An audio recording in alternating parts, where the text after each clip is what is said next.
எங்கேருந்து வரீங்கண்ணே? புஷ்பா நகர். ஆ சரி.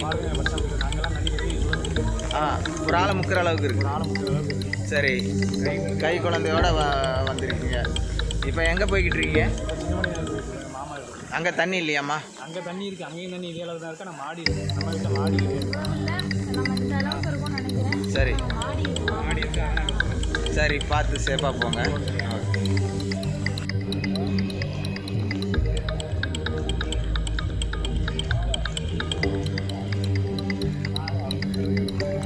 வக்கீலோட முழுமையாக பாலம் முங்கி போய்கிட்டு இருக்கு. மில்லார்புரம் பகுதி.